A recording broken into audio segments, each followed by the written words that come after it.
Alright, let me try this again with my microphone turned on this time. So, here's a new composition I've been working on. And by working on, I mean today. I worked on it today.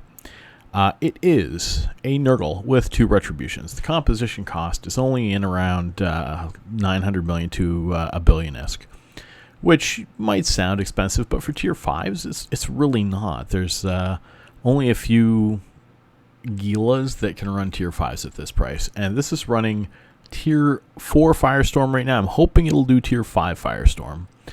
A little bit more testing required, definitely, because I've only run 2, so a lot more testing required, but I might give this a go on the live server now that I've run a couple rooms, and I've seen some Charybdis, and I've seen some, these guys. I haven't seen a full Kiki room yet, but that should be interesting.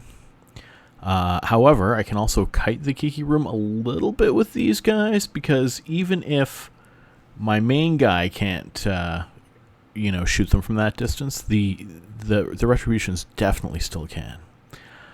So we're taking out the starvings first, because my retributions are a little partial to not wanting to lose their cap. They definitely need their cap.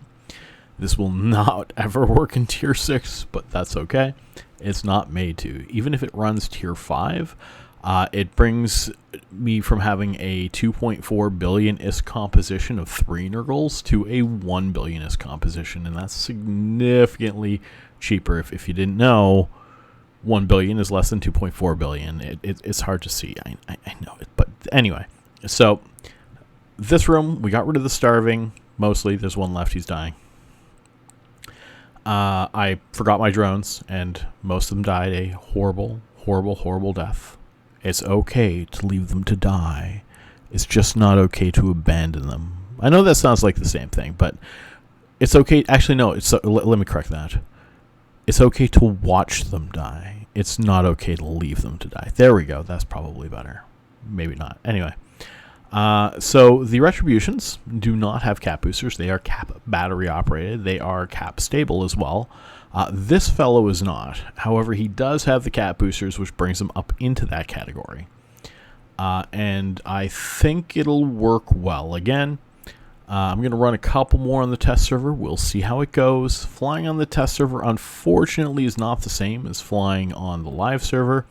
You're going to make more mistakes. You're going to be careless, because it is literally meaningless to you. So just be aware of that you might not treat them the same, and you almost need to treat them the same. Test server is great for learning. It's also terrible for learning. It's the best, worst thing ever.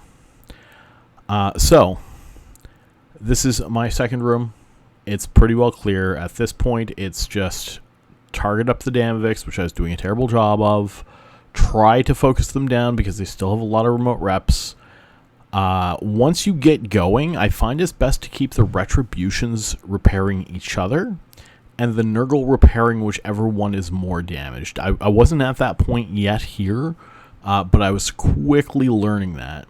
And it's because the retributions don't have their own reps. So I may change them up a little bit more too and give them a little more damage instead, because they started doing fine partway through. But we'll see how it goes. So here's the end of the first one. I'm going to go to the next room, and we'll make a couple videos out of this.